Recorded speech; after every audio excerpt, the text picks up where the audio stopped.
12वीं कक्षा की हिंदी की पाठ्यपुस्तक आरोह से पाठ भक्तिन आप सबके सामने पेश है। इनकी लेखिका हैं महादेवी वर्मा जी। और इस पाठ से संबंधित लाइन टू लाइन एक्सप्लेनेशन जो है वो पहले से ही मौजूद है। और बेहतर यही होता है कि आप पाठ को, उसकी हर एक पंक्ति को समझकर जब पाठ को पूरी तरीके से समझें तो वो आपको ज़्यादा मददगार होगा। पाठ से संबंधित अगर किसी भी तरीके के प्रश्न परीक्षाओं में पूछे जाएं तो उत्तर देने में आप सक्षम हो सकते हैं। यहाँ पर पाठ का सार इसलिए पेश किया जा रहा है जिससे कि आप पाठ को और उसके विषय को एक संक्षिप्त रूप में जान सकें।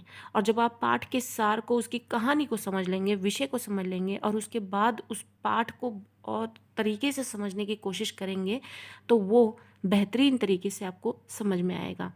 तो इसलिए आप पाठ का सार भी देखें और जो इसकी line by line explanation channel पर मौजूद है वो भी आपको डिस्क्रिप्शन में लिंक के साथ मौजूद मिलेगा। आप ज़रूर देखें एक बार, जिससे कि आपकी एक बेहतरीन पकड़ बन जाए पाठ से संबंधित, और उससे संबंधित जो भी प्रश्न आए आप उनके उत्तर देने में सक्षम हो सकें। तो शुरू करते हैं, यहाँ पर पाठ का सार समझते हैं और देखते हैं कि भक्तिन पाठ जो है इसमें महादेवी वर्मा जी ने क्या बताने का प्रयास किया है। भक्तिन एक सीधी सादी महिला थी। भक्तिन, जिसका वास्तविक नाम लक्ष्मी था, लेखिका की सेविका है। लेखिका की सेविका के रूप में ही वो उनके समक्ष आई थी। बाद में धीरे धीरे उनके जीवन पर उनका जो प्रभाव पड़ा है वो देखने लायक है, वो जो इस पाठ में बताया गया है। तो जब भक्तिन जो है लेखिका के सामने पहली बार आई थी तो वो सेविका के रूप में ही आई थी। बचपन में ही भक्तिन की माँ की मृत्यु हो गई थी। फिर सौतेली माँ ने उन्हें पाला और 5 साल की आयु में उनकी शादी कर दी और 9 साल की आयु में गौना कर दिया और भक्तिन को ससुराल भेज दिया। आज भी गांवों में ये होता है, ये प्रथा है, ये नियम है कि छोटी बच्चियों का विवाह कर दिया जाता है और फिर उसके बाद विवाह के बाद गौना किया जाता है जहाँ पर विदाई होती है। तो वैसे ही 5 साल की आयु में भक्तिन की जो है शादी हो गई और 9 साल की आयु में गौना गया और फिर इस तरीके से भक्तिन जो है वो ससुराल भेज दी गई। ससुराल में भक्तिन ने 3 बेटियों को जन्म दिया, जिस कारण उसे सास और जेठानियों की उपेक्षा सहनी पड़ती थी।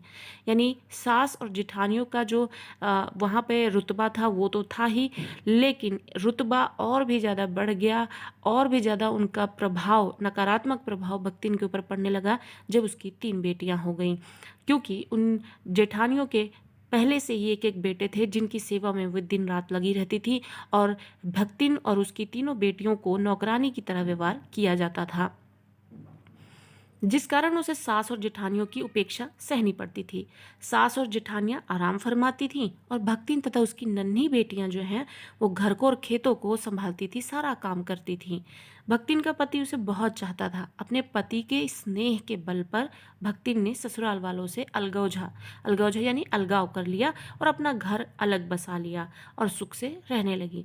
यानी इस तरीके का घर में माहौल था कि सास और जेठानियां जो हैं उन भक्तिन को परेशान करती थी, लेकिन पति का स्नेह था उनके पास और पति के स्नेह के बल पर उन्होंने घर से अलगौजा कर लिया, यानी उनसे अलग हो गई और अपनी एक अलग दुनिया बसा ली और उसमें वो सुखी रहने लगी। पर भक्तिन जो है उनका दुर्भाग्य उनका पीछा नहीं छोड़ता था। अल्प आयु यानी छोटी सी ही उम्र में उसके पति की मृत्यु हो गई। ससुराल वाले भक्तिन की दूसरी शादी करके उसे घर से निकालकर उसकी संपत्ति हड़पने की साजिश करना शुरू कर देते हैं। ऐसी परिस्थिति में भक्तिन ने अपने केश मुंडा लिए और सन्यासिन बन गई।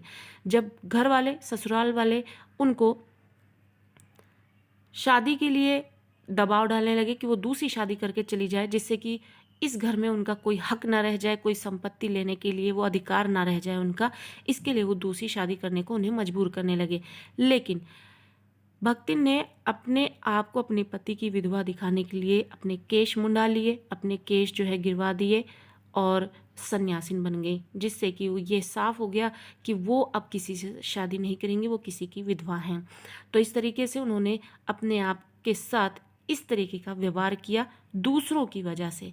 पाठ में आपको बीच में ही, शुरू में ही यहाँ पे वो भी बताया जाएगा कि किस तरीके से ससुराल वालों ने उनको ये नहीं बताया कि माँ से तो वो बचपन में बिछुड़ गई थी, लेकिन जब पिता की भी मृत्यु हुई तो उन्हें किस तरीके से देर से बताया गया और उस दिन वो बहुत दुखी हुई, किस तरीके से उनके साथ वो व्यवहार किया। जब आप पाठ को पढ़ेंगे, लाइन लाइन एक्सप्लेनेशन को पढ़ने और समझने की कोशिश करेंगे तो वहाँ पे हर एक पंक्ति जब पढ़ेंगे तो आपको सारी कहानी डिटेल में मिलेगी।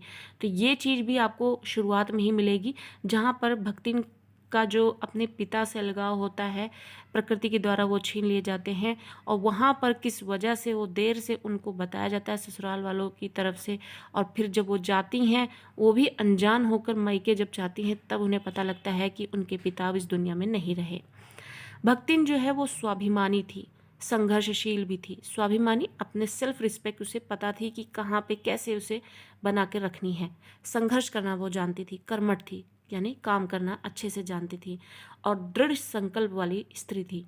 जो पितृसत्तात्मक जो सिर्फ लड़कों को ध्यान में रखने वाली और पिता की ओर से चलने वाली जो सत्ता है, जो भारतीय परंपरा में देखने को मिलती है, उन मान्यताओं के चलते जो छल कपट से भरा ये समाज है, उससे उसने अपने और अपनी बेटियों के हक की लड़ाई लड़ती रही है हमेशा से। घर गृहस्थी संभालने के लिए अपनी बड़ी बेटी और दामाद को बुला लिया। फिर दुर्भाग्य ने यहाँ पर भी उस भक्तिन का पीछा नहीं छोड़ा।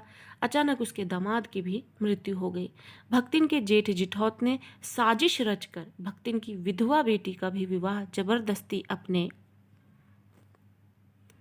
तीतरबाज साले से कर दिया।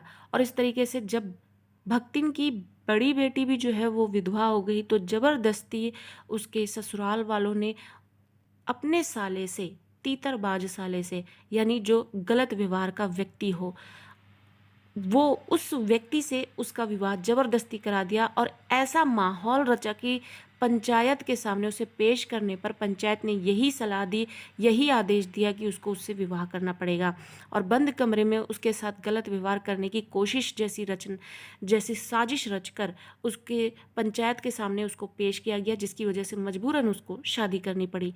पंचायत द्वारा कराया गया ये संबंध जो है दुखदायी रहा।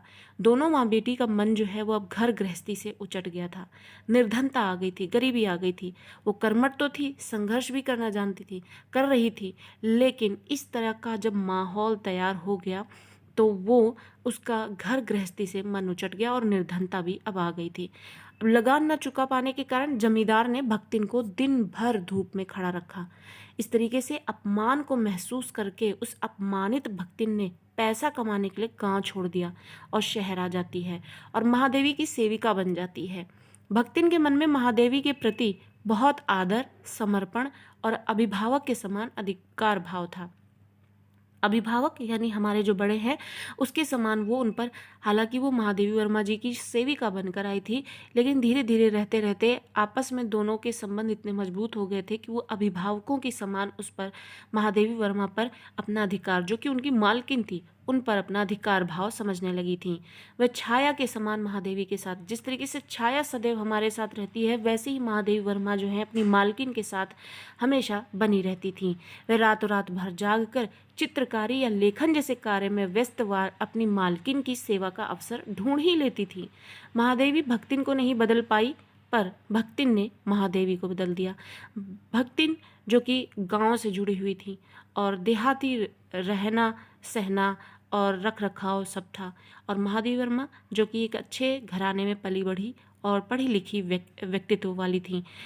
महादेवी वर्मा ने अपने लेखन से या फिर अपनी शिक्षा के माध्यम से महादेवी को तो नहीं बदल पाई, महादेवी को भक्तिन ने बदल डाला। भक्तिन के हाथ का मोटा देहाती खाना खाते खाते, मोटा देहाती चूल्हे पे पका मोटा खाना जो कि सेहत के लिए और शरीर के लिए अच्छा होता है, बजाय कि शहरी खाने की जो तले भुने और शरीर पे बुरा प्रभाव डालने वाले होते हैं, उसके मुकाबले अब जब भक्तिन के द्वारा उसके हाथ का मोटा देहाती खाना बनने लगा तो उसे खाते खाते महादेवी का स्वाद भी बदल गया, यानी वही स्वाद अब उनको भी भाने लगा। भक्तिन ने महादेवी को देहात के किस्से, कहानियाँ, किंवदंतियाँ मतलब जो लोक कथाएं होती है, जो वहाँ की कहानियाँ होती हैं, जो छोटे बच्चों को सुनाने के लिए जो लोक कथाएँ सुनाई जाती हैं, जो वहाँ पर बहुत प्रचलित होती हैं, वो सारी किस्से कहानियाँ और किंवदंतियाँ जो हैं कंठस्थ यानी याद करा दी थी। स्वभाव से महाकंजूस होने पर भी भक्तिन ने पाई पाई कर जोड़ी हुई रकम को सहर्ष सहर्ष यानी खुशी के साथ महादेवी को समर्पित कर दी थी। जेल के नाम से थर थर कांपने वाली भक्तिन ने अपनी मालकिन के साथ जेल जाने के लिए बड़े साहब तक से लड़ने को भी तैयार हो जाती थी। भक्तिन जो है वो महादेवी के जीवन पर छा जाने वाली एक ऐसी सेविका थी जिसे लेखिका नहीं खोना चाहती थी।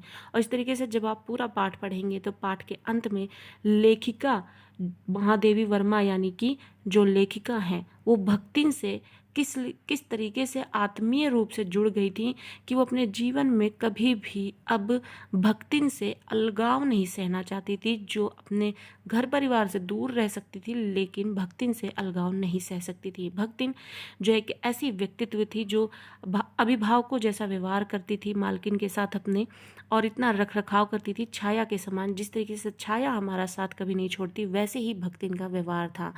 और इस तरीके से इतना आत्मीय जुड़ा हो गया था उनके साथ दोनों का, महादेवी वर्मा का भी और भक्तिन का, कि वो एक दूसरे से कभी अलग नहीं हो सकी। और इस तरीके से ये बहुत ही एक रोचक विषय के साथ महादेवी वर्मा ने ये एक लेख प्रस्तुत किया है जो आपके पाठ्यक्रम में जुड़ा है। पाठ को किसी भी तरीके से आप बोरियत नहीं महसूस करेंगे, पढ़ेंगे आपको विषय पसंद आएगा और पाठ भी समझ आने पर आपको उससे संबंधित सभी प्रश्न जो हैं करने के लायक हो जाएंगे, सक्षम हो जाएंगे। इसलिए पाठ को उसकी लाइन बाय लाइन एक्सप्लेनेशन के साथ ज़रूर समझें।